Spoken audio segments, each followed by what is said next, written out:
Hey, Emma. Yes, Madelyn. What do you say when you run a tea shop where you make beautiful latte art on spiced tea in exchange not for money, but for a cool greeting? But then you get a customer who needs their tea right away. I don't know. What do you say? Pretty chai for a high-fi rush.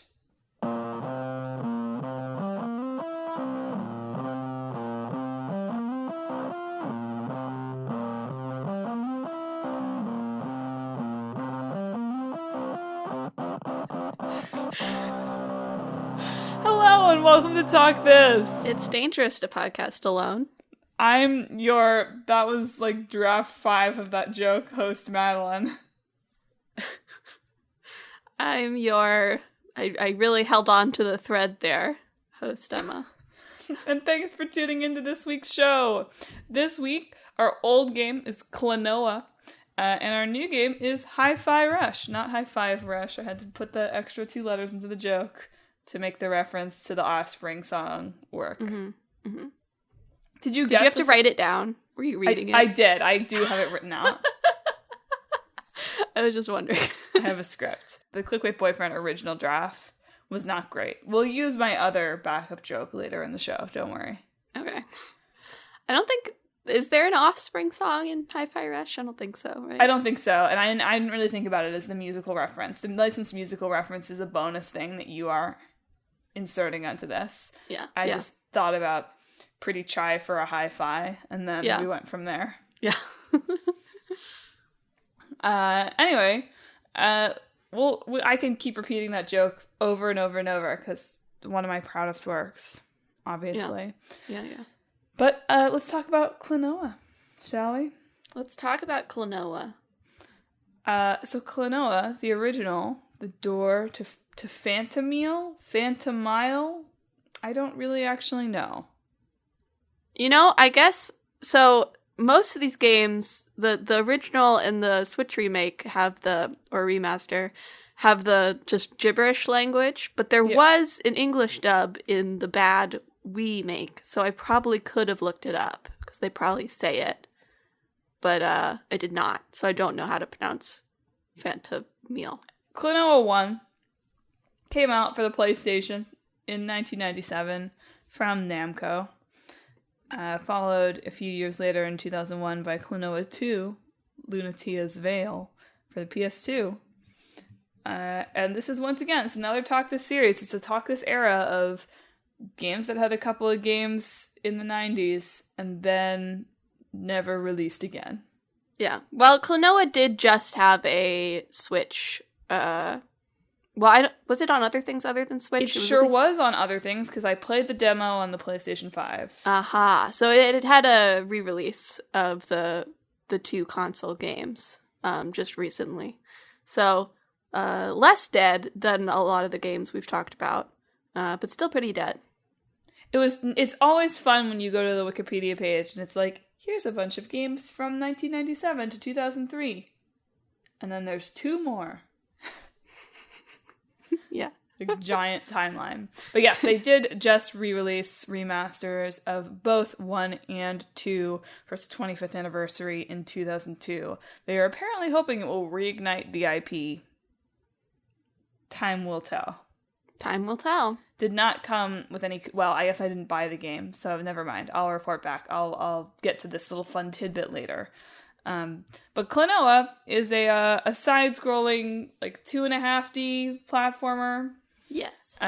Starring Klonoa, the Dream Traveler, who's gonna jump around and save the world.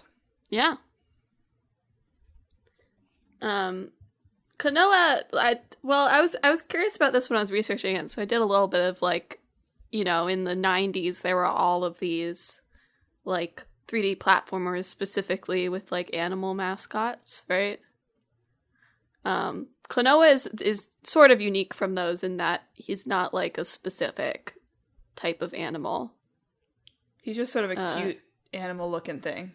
Yeah, he's sort of rabbity, but not quite, you know? Yeah. Apparently they just did, like, an internal character creation contest at Namco. to get the basis for Klonoa's design, which, fun. He's got a Pac-Man on his hat. Perhaps best known for its round guy with mouth. What? That's risky. This is just a joke, obviously, but risky to do a character design contest at Namco. Perhaps best known for round guy with mouth. Well, he's got round guy with mouth. I know on he does. His hat. I know. In fact, so he's their iconic round guy with mouth design lives on in Klonoa. I guess his sidekick, like Huapao, is sort of a round guy with mouth. He is. You're right. For most of the game, first game at least. Spoilers. He becomes not round guy with mouth. So to get into that, yeah, in Klonoa, you and your like round spirit seeming companion, Huapao, which these are funny names, right? They're good. It's good funny names. You have to try to save the world of Phantomile from an evil spirit called Gaudius. Also his henchman, Joka, which I really like. He's like a little clown dude. So you're like Klonoa has like a dream of something bad happening, basically, and then when he like wakes up, and then it does happen, and that's alarming, right? Mm-hmm. So they discover this evil spirit kidnapping the diva Lafise. Right? And so, like, they're partially kidnapping her because she's got, like, magic singing powers that would be able to save the world from their evil schemes, but also because she has a pendant, a moon pendant, that they're going to use to turn the world into a nightmare. But fortunately, they don't find the pendant. Like, they somehow just, like, drop it in the dirt next to her and can't find it, which is, like, relatable. Yeah, it is. Like, I'm sure that has happened to me. Searching for my glasses. Yeah. Sitting in one of the 3 places that I put them in my apartment. They're on my head. Yeah. I did. I was, when we were going to see a show, we were like in a car to go see a show, and I was like, where are my glasses? Did I forget my glasses at home? Josh would be so mad at me if I forgot my glasses. I was wearing them. Anyway. So you find the moon pendant. Here's Madelyn's lore corner. Let's get into Madelyn's lore corner for Klonoa, shall we? So you find the moon pendant, you leave it with your grandpa, you go on some journeys, your grandpa dies in your arms, Huapao is revealed not to be just a floating round guy with mouth, but actually the prince of the kingdom. You kill some demons, kill some spirits, win the day, and then finally, in a shocking twist at the end, it's revealed that Klonoa is not actually from this world at all, and all of your memories of your long-standing friendship with your, former orb, now prince buddy, are fake. Mm-hmm. And then you get transported to your own world. And so here's a take on what that dialogue sounds like. And so what that dialogue sounds like is the prince says, Klonoa, I barely know ya. Oh, that was the ultimate joke. That's how the scene goes. Yeah, exactly like that. No, I watched it's a real downer. Yeah, the ending cutscene. Well, just reading the summary, when I got to the summary, and it's like, and then your grandfather dies. Yeah, I was like, okay. They talk a lot about how they were marketing this game specifically to children. Well, I mean, they're not like, there's children's movies that are downers. I know. It was just funny to see how dark the story seemed to get. Especially when everything around it was, oh, we tried to make bright, fun characters, so kids will like this. Yeah. And then at the end, it's your friends weren't actually your friends. Kids love the Fox and the Hound. You know? Kids love the Fox and the Hound, you're right. I will say I watched the ending in both the original and the remaster for the first game. And I will say that the loss of the pre-rendered cutscenes is a big minus on the Switch remaster, which seems to be pretty great in every other way. I didn't know that. They lost. Yeah, there's these very pretty, old looking, but pretty pre-rendered cutscenes in the originals, which they just do with the in-game graphics in the Switch ones. Well, we can't have it all. No. Yeah, like, because it's in the game thing, they're still doing, like, their little, like, idle animations in the cutscenes, I guess, which, creates an interesting effect. It's a little weird, I guess. A little weird. Just be bopping around like, oh, we didn't actually know each other. I'd been duped. Yeah. Klonoa was originally supposed to be an adaptation of the manga Spriggan. Yeah. Very different. I read that and they were like, well, we'll keep doing it because we've done so much development. I was like, what? Carried over? I guess maybe the tech of having, like... So the way Klonoa works is you're on, like, a 2D plane, but things you see in the foreground and background are probably traversable later in the level. So, like, you're winding back and forth through the environments. And you can interact with elements in the background and foreground. Like, the main mechanic of Klonoa is you have this wind ring, which is powered up by Hugh Pow in the first game, and Lolo, right? Lolo. In the second game? Maybe Lola. I think Lolo, though. Whoever she is. Lolo. In the second game. And what that does is you can grab enemies with it and inflate them, which, horrifying. Thank you. And so you can throw these enemies. You can use them like Yoshi in Mario, where you give yourself a bigger jump. And a few other things. And that's sort of the main platforming mechanic there. Which I found pretty cool. I'll sing into my... I played the entire demo. I played the entire demo for Klonoa 1 and for Klonoa 2. Wow. There you go. It's like 3 levels total, so not that impressive. I think if the game had been less than $40, I might have bought it. I found it charming. We all know that Click Boyfriend and I got way into Trine recently. Yeah. This is not the same. This is not like Trine, really. But in terms of it being sort of like pretty simple and like a little bit puzzly and just sort of 2.5D, it did scratch a similar itch. But the 4 Trine games together, I think, were $20. And this was $40 for 2. Well, it's still pretty new, so... I know. So I'm like... We'll see. This is the kind of thing that's like, maybe I would come back to if I wanted something like short and simple and sweet.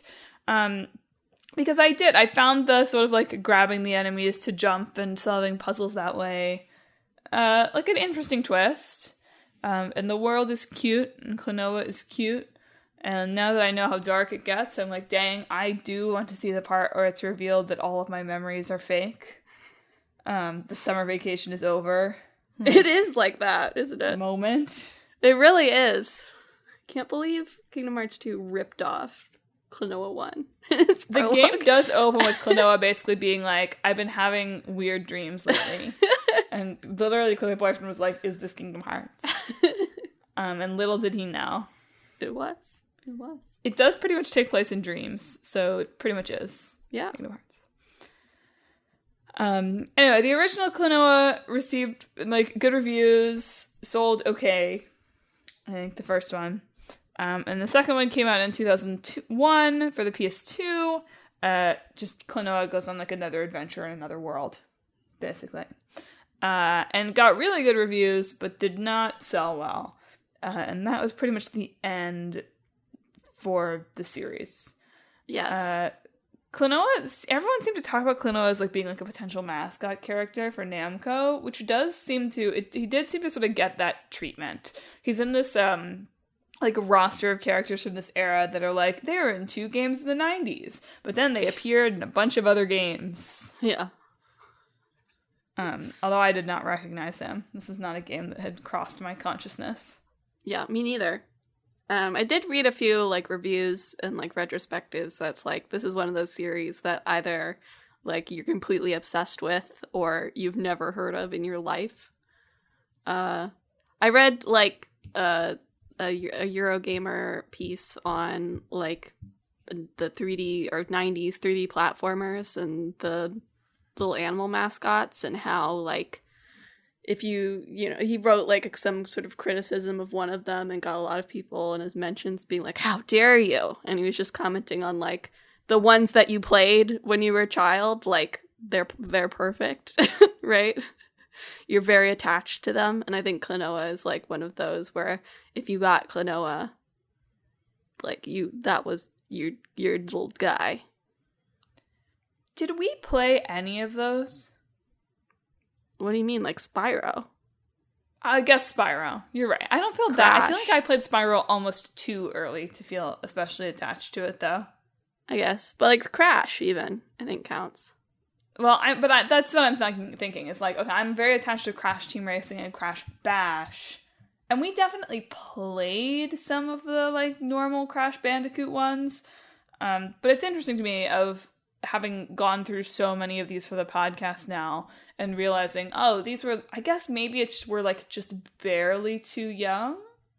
Maybe? I feel like these were quite big when we were just getting old enough to be people. I mean, I was I 0 or less than 0 when the first Klonoa came out? I don't know what. 0. I was 0 years old. Yeah. But that's what I mean. It's like, okay, so like I played Jak and Daxter for the show and I enjoyed it, right? And I played some of Klonoa here and I enjoyed it, right? And I'm sure I would enjoy Banjo-Kazooie if I played it or that sort of thing.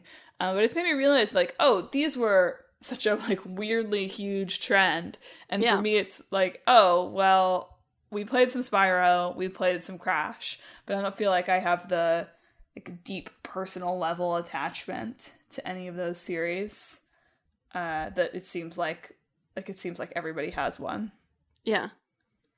Yeah, it really is interesting, and that's why I was looking at like 3D platformers of the 90s in general, is because they don't really make these anymore. It's really only Ratchet and Clank that gets like the big budget releases now. In terms of, like, big animal mascots, I guess. One of the reasons I was reading why so many of these were, like, animal or fuzzy in some way was just because of the limitations of 3D at the time. That if you're trying to make a person, they would look worse than trying to make, like, a stylized animal. You know, people would see your attempt at a person and be like, this doesn't look like a person. But if it's just some sort of, like, weird human hybrid animal, you can't really look at them and be like, that's not what a two-legged gator would look like. Yeah. You know? Yeah. Or that's not what a raccoon rabbit dog would look like. Because what would that look like exactly? It would look like Klonoa. It would look like Klonoa. Exactly. There were a lot of Klonoa games for a few years. Many of them Japan only. They had a bunch of kind of handheld releases, including Moonlight Museum in 1999 for Wonder Swan, which was like a Namco guy. Fun device where you can turn it horizontal or vertical. Probably coming with the Switch too. I like I like going back and finding weird little devices that were made, you know? I do. What a neat little gimmick. You can turn it so you can see more vertically or horizontally. Love it. Bring that back for 2023. Yummy, yummy. Then also Klonoa Empire of Dreams and Klonoa 2 Dream Champ Tournament in 2001 and 2002, which were like all three of these fully 2D side-scrolling platformers. Then they released a Japan-only action RPG, Klonoa Densetsu no Star Medal, which is a funny take. And they also had Klonoa Beach Volleyball, which inexplicably came out only in Japan and Europe, not in the US. I was watching a few things that's like they were just trying anything to get this to work.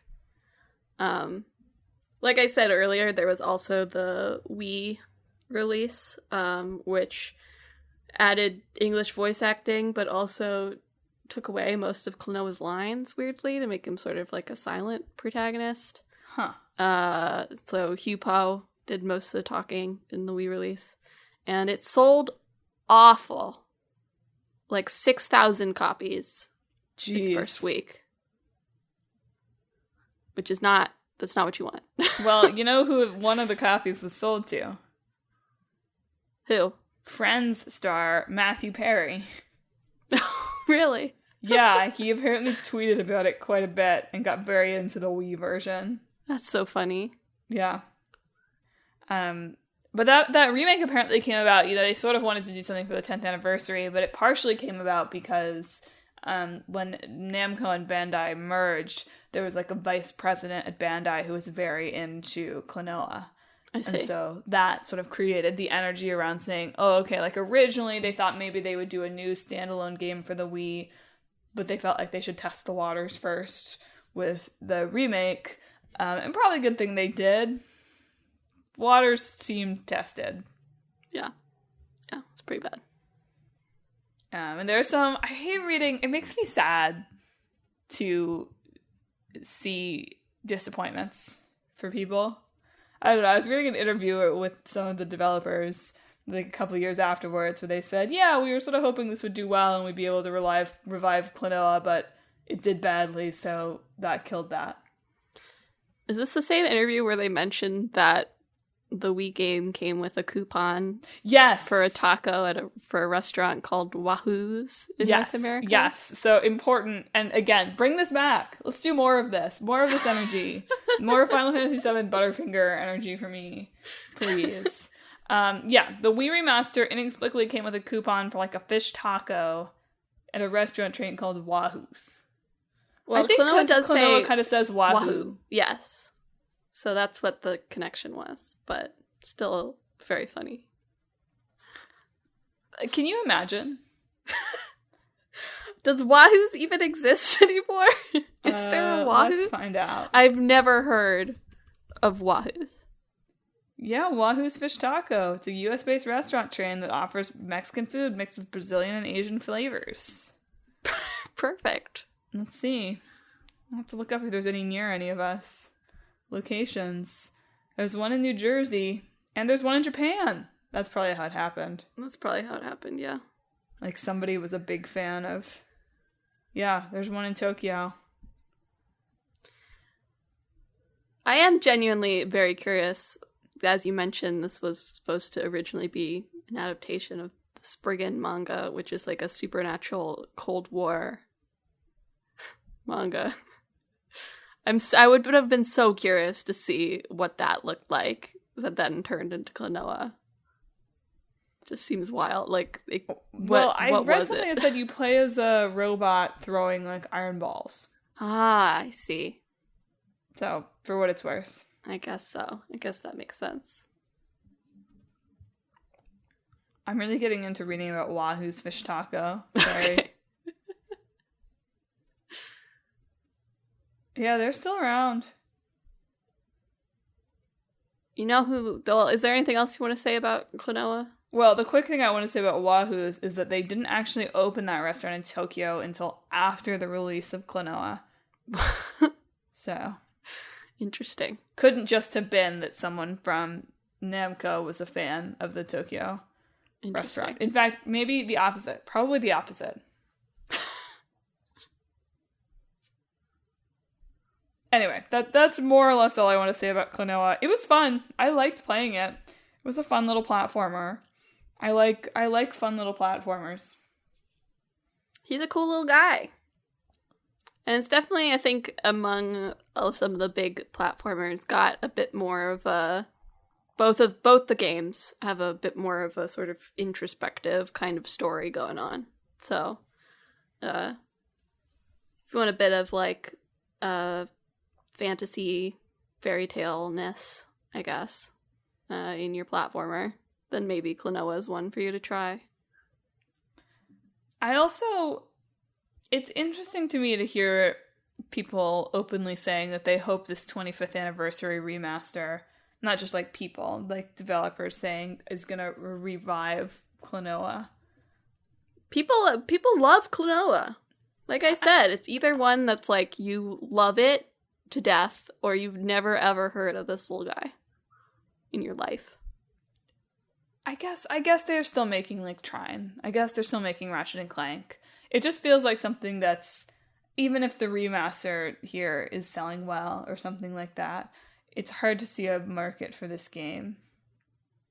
Maybe now's the time. Maybe we are. Maybe everyone is tired of realistic faces. I mean, speaking of which, Hi-Fi Rush. Hi-Fi Rush. I'm so bummed that I couldn't play this. I played it, so I know you did, but me with my natural rhythm. You're right.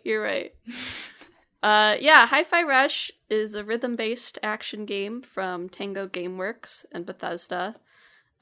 Tango, mostly known for making horror, spooky type video games. So Hi-Fi Rush was a rather big departure for them from what they usually are making.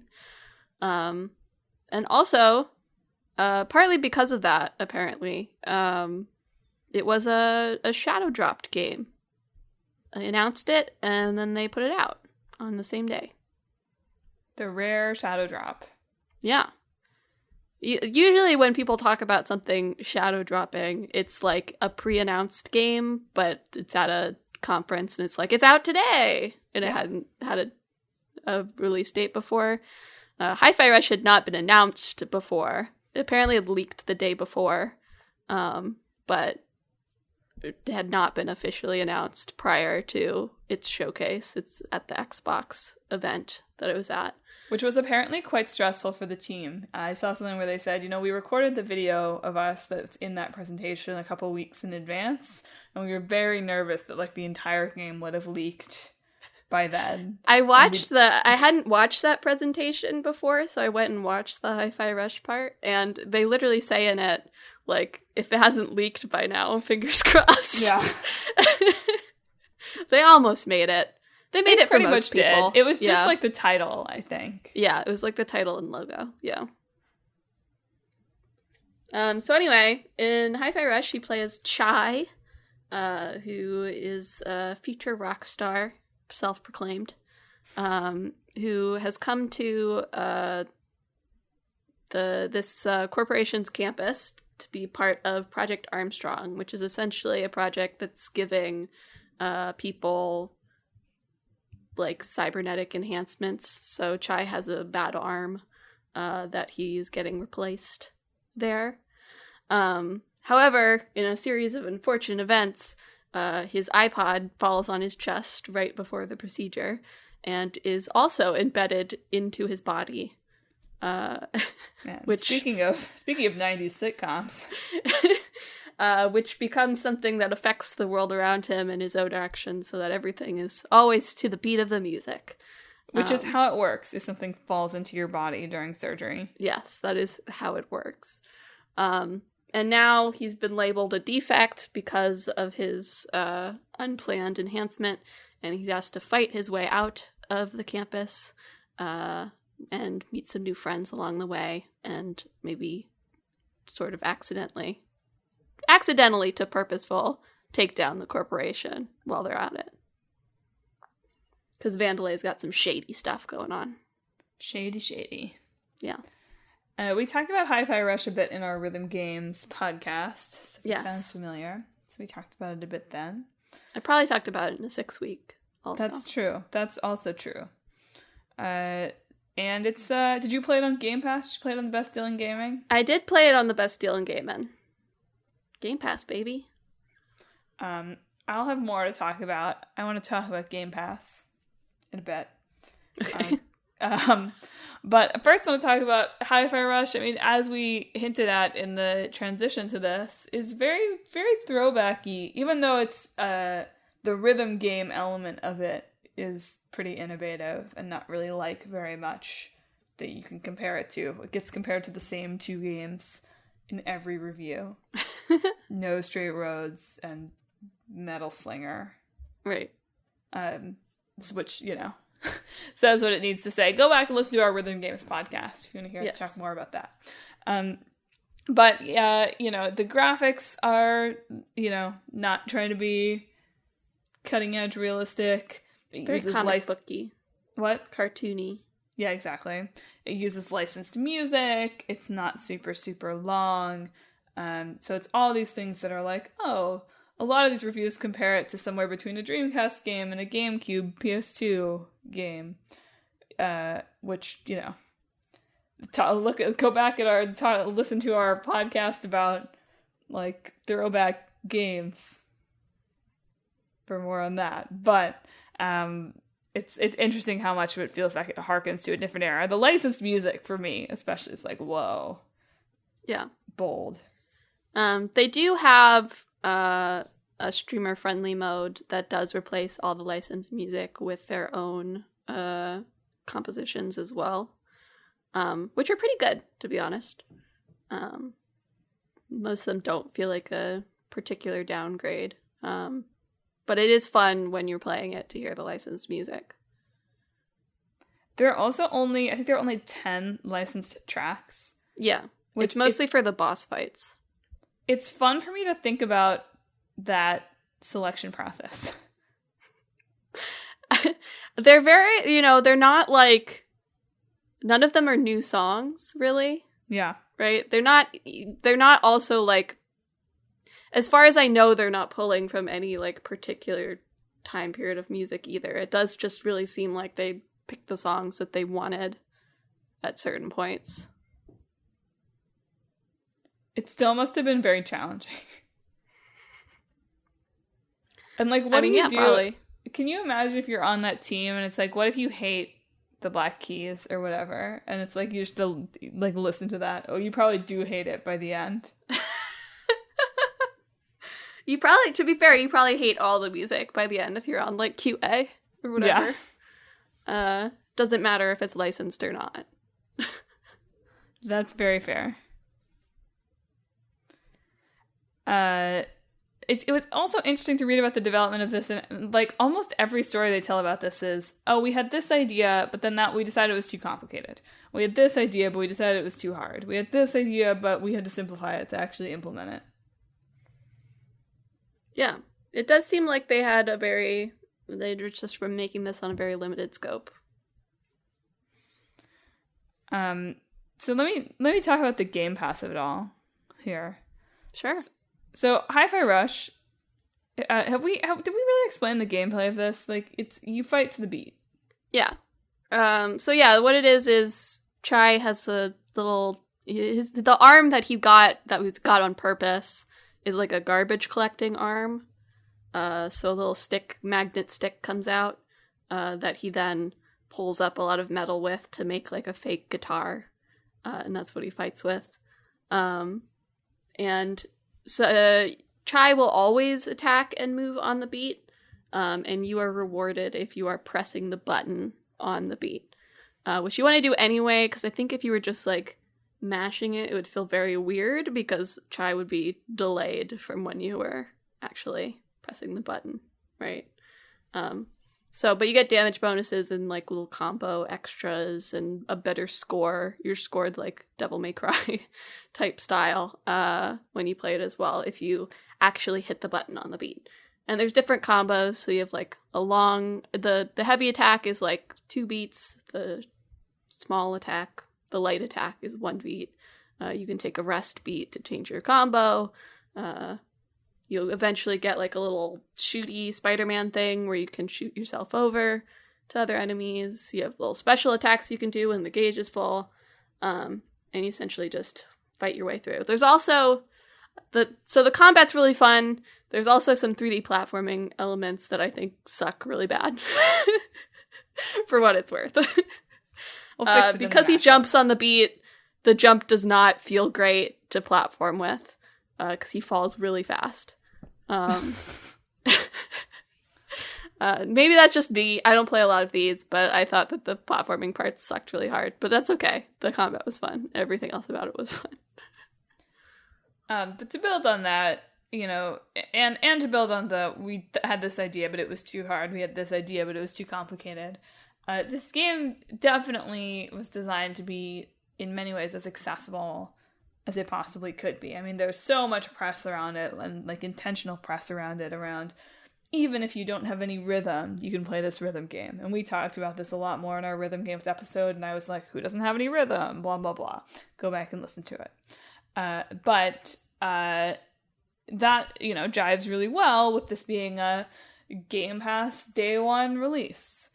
And it does, and Hi-Fi Rush, at least in the press around it when it started, there was a little bit of chatter this spring that it wasn't Xbox didn't actually think it was a success, which then maybe got walked back. There was some weirdness around it, which was surprising to me because all of the talk around it when it came out was like, wow, the rare no hype game that actually exploded. Yeah, no, I mean, there was some leaky stuff that was like, oh, it wasn't a success, but immediate official statements around it were like, no, it's fine. So, I don't know. If you see it on Reset Era, you should take it with like a grain of salt, basically. This was an article on Forbes. Okay, but was it about Reset Era? I think so, yeah. Anyway, what it brings up for me is, so everything sort of hailed this as like, it was a shadow drop, it was a success. But it does sort of point to, well, seemingly the only way you can get away with that in 2023, this game came out in January, is to be on something like Game Pass. Yes. Right? The only way you can say, I'm not going to put any marketing into this game, I'm just going to throw it out there, is if people are going to be able to try it for free. The economics of games are just too high stakes for anyone to try that kind of stunt. Because, on one hand, yes, everyone is sort of fatigued of the standard games hype cycle. On the other hand, if you don't do that, you're running a real risk. Yes. Well, I think so I read a little bit about this on IGN. We're talking to John Johannes, who's the games director. And they said, well, first of all, it's not, this isn't like Final Fantasy 16 or The Last of Us or anything that's like poured huge amounts of money into, right? Like, obviously there's some money that went into the making it, but it's not, one of those scale of games, one a generation games that like things ride on. So there's that. Also, they saw that when they were making it at Tango, they apparently went a bit viral internally at Bethesda. So a lot of people at Bethesda were getting interested in it by like people talking about it within the company, and that them thinking about like this could spread through just word of mouth could work pretty well with this game. So by dropping it on Game Pass, there's less, people might be wary of it because Tango is not known for these sorts of games, right? And so they might back off from buying it, but if it's already free on Game Pass, they can try it out and like it more than just a demo would even do, right? And then they're relying on like the fact that it is on Game Pass means it's very easy to pick up, so there's not a lot of like friction in getting it. So when your friend is like, oh, I tried this game on Game Pass and it ruled, their friend is like, oh, okay, I'll get it and I'll try it and I'll see what it is, So there's a lot of things working against it of like, it's a relatively small title. It's not what Tango is known for, but they had some like proof of concept and seeing it spread through the publisher, and people really liking it there. And, Game Pass was there. So that's why they were also apparently quite impacted by the multi-year cancellations of E3. Mm-hmm. So, like, that was sort of the plan a couple times, and then it got canceled, and they were all sort of like, when are we going to be able to announce this? Yeah. So pivoting to the strategy sort of solved that kind of ongoing pushing back of this problem. But I really hope in this trial with Microsoft, I want more data on like Game Pass. I want to know how Game Pass makes its money and like what makes something a success on Game Pass and how they track those things. I want to know those answers. It is sort of, it feels like it is a bit of a mixed bag in a lot of cases. You definitely see a lot of developers saying, like, I feel like we could only make this game because of Game Pass, right? I remember when I played Pentiment, I saw a lot of interviews with Josh Sawyer saying, like, we were able to make this weird game because we could put it on Game Pass, right? But also it is, it's like a Netflix service. So it's hard to say. I mean, it does feel like, well, I don't know. It feels like, at least for TV streaming, we're coming into like a critical couple of years here. Netflix has apparently raked in a lot of money from people like you. Yes, they got to me. They took my access away from my mother's account. This TV is not part of your Netflix household. Shut up! Idiot. I know. But aside from that, it has seemed like, is streaming really a viable business model, or is this a zero interest rate business?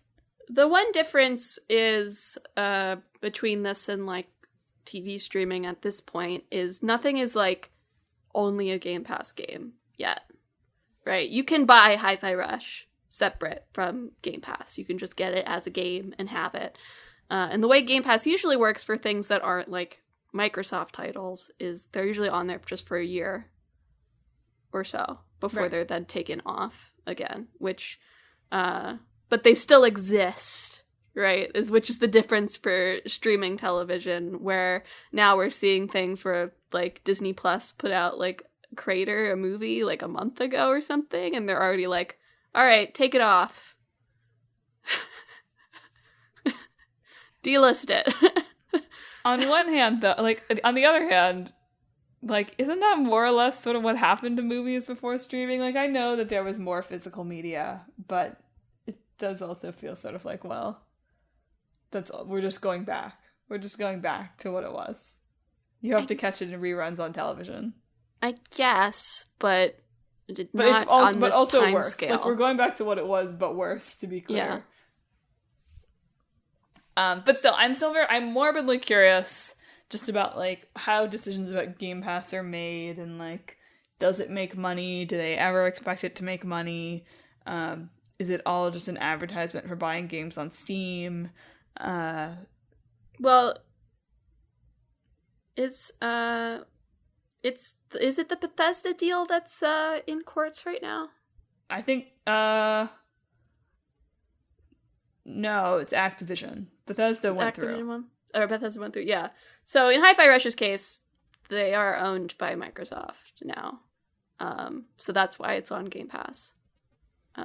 As opposed to third-party games that make Game Pass deals. And I do think there's a difference there as well. Of course. How that sort of works. But see, that's why I'm fascinated. I just want to know the balance. I want to know how it shakes out. I want to know how they take a game like this, or like Pentiment, that like you would not make if there wasn't easy, free opportunity for people to try it and spread the word about it. Yeah. And like, how do they make that call? Yeah. It's fascinating to me. But also, I'm just angry that I can't play it. I'm angry. Get your Game Pass machine. I can't. I don't have another plug on my TV. Out of plugs. I just packed up my Game Pass machine for moving. Wow. Very exciting. Give it to me. No. No, I don't have another plug for it. Like I just said, I can't have it. Gotta play all the games I already have. See, I don't use my Switch on my TV, so that's the difference between us. Well, person who played Hi-Fi Rush, do you have other thoughts to share? It's quite fun. It's just a fun little game. It's very, like, cartoon in every way. in the way that the story is told, in the way that it looks, in the way that it feels and everything. If you don't play Xbox that much, it will sometimes... Usually you don't have to think about what the buttons are. You just have to remember, like, which one does which. But sometimes it will jump scare you with, like, oh god, which one's A on the Xbox controller.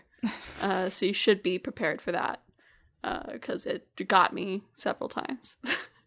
For what it's worth. Great. So... they also just added some free updates to it. Yeah, they did, just a couple days ago. A couple of new game modes and some new cosmetics that you can unlock for all the characters. So. Like a roguelike mode, basically. Yeah. I was like, I would like that too. Put it on sell some copies of it on PlayStation. I don't think they can do that anymore. Sell some copies. I don't think that's how it works. Well, are you ready to mash? I'm ready to mash. Okay, so it's got to feel old school. It's got to be colorful. Absolutely. It's hard to get rid of. Like, rhythm feels like a rhythm platformer. You could do a rhythm platformer. That could be kind of I feel neat. like it would have to be like one of the auto-scrolling levels that some platformers have. Klonoa has a couple of these in its little spin-offs, I think. I don't feel like people like those. But yes. But if it's rhythm-based, Yeah. I feel like you wouldn't... Like, it's an auto-scroll, but except you're not really, like... Maybe the forward movement is, like, automatic, is more what I was thinking. Yeah. Like, you just press the buttons at the right time, or do the certain things at the right time, in order to get through the stage. Like Melody of Memory, you might say. I mean, I was just thinking that, but... but no. Sort of like that, though. Probably a few more, sort of mechanics and combinations of buttons to do than just a full-on rhythm game. But Well, you have to have enemies that you can blow up. Yeah. Obviously. Oh, with licensed music, too. Man, it's a bummer that it kind of is Melody of Memory. But we do it with cooler music. We do it with hipper music. Yeah, we'd find some good thematic music to play. And there would have to be some kind of, like, horrible twist at the end. Hi-Fi Rush, for what it's worth, does not have a horrible twist at the end. I don't care. I was just throwing it out there for the listeners who maybe thought that was a shared element. It was not. It's not. No, I'm just saying that the nobody knows who you are. Nobody actually, your memories are all fake thing at the end of Klonoa feels like it has to translate into this in some way. How do we combine, like, the dream world saving versus the capitalism busting stories going It's about on taking here? down the American dream. Yeah. And you do levels to, like, very American. This wouldn't be a good tune. So you'd have to we'd get like Born in the USA. Yeah. Right? Exactly. That over and over again. No. We can do some, like, Rage Against the Machine. Sure. In there. Right? I love when people are like, Rage Against the Machine are leftist now. Like, they're woke now. But all that kind of stuff. All that kind of, like, fly under the radar, protesty kind of stuff. Sure. I don't know that Bruce Springsteen and Rage Against the Machine really go together, but that's okay. They don't have to go together. You're right. It's fine. I feel like these are strong. I feel like this is strong. What's the sad ending you got for us? I mean, I don't even know what okay, so we're taking down, I can't really be like the American dream, right? But it's gotta be like a fake country that has that same kind of bootstrapping thing, and we're Sure. taking that down. Sure. The twist ending. What is the twist ending? Man, I don't know. What's the twist of all that? The twist is that you bootstrapped it, and in taking down the system, you've taken down your own business.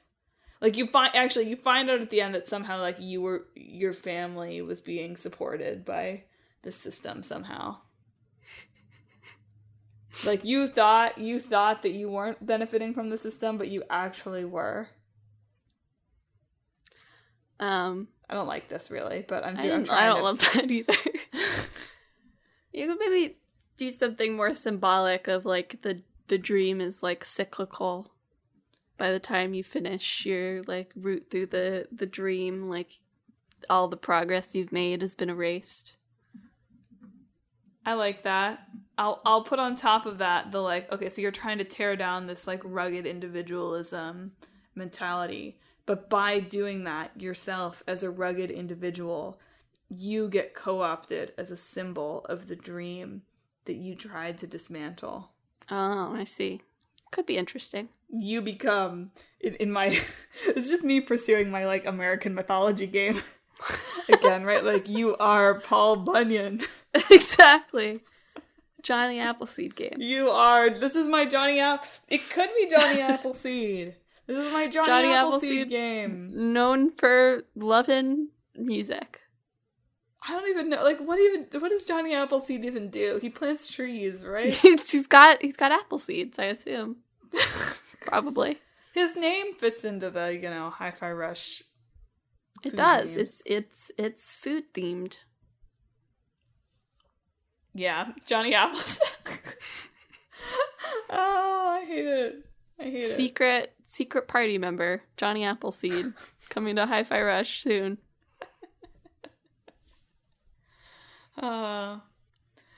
Well, listeners, do you have a better way to mash these two games together? Do you have other takes on the rhythm genre you wish you could see? Were you a Klonoa fan, or what was your animal and weird, non-living, anthropomorphic side? They're living. They're alive. I mean, sorry, they're not alive because they're video games, but they're not non-living. Sorry, beings. I meant, like, often the sidekick in these games is, like, it's a robot, or it's, like, you're a human and it's an animal, or... I can't believe you're saying Clank is non-living. Okay, I've stepped in it. Roast me on social media for saying that Clank doesn't have a soul. Okay. What 10 licensed tracks would you have put in an action rhythm game?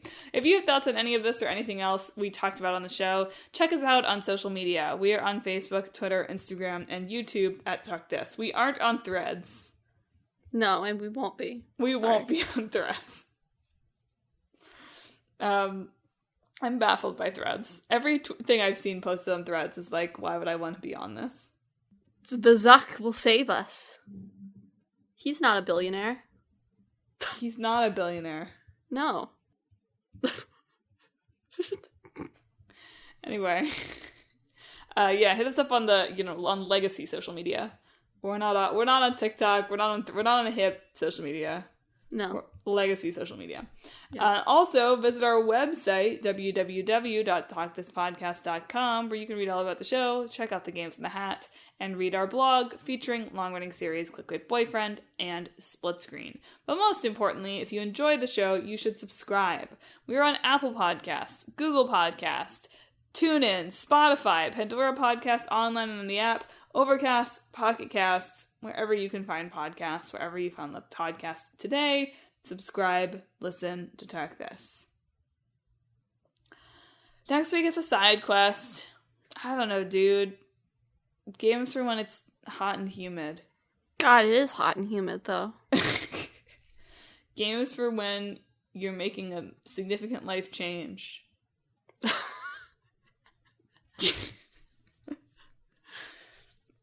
Games for stone fruit season. I don't know. I'll come up with something. All right. But what are we talking about in 2 weeks? In 2 weeks for our old game, we're going to talk about League of Legends. Oh boy. We'll not be playing that one. No. And for our new game, we're going to be talking about Dredge. Haven't heard of that one. Hope it's on PlayStation. I think so. It's on Switch, for sure. Excellent. Well, look forward to... I'm going to have to start researching League of Legends now. There's so right much, now? There's just so much. Okay. Yeah. Look forward to that in 2 weeks, and look forward to my no doubt not actually seasonal side quest in a week. But that's it for this week's show. Thanks for listening. Emma, do you have a sign off? This week, I hope you also get a pretty chai in exchange for a high five. Yes.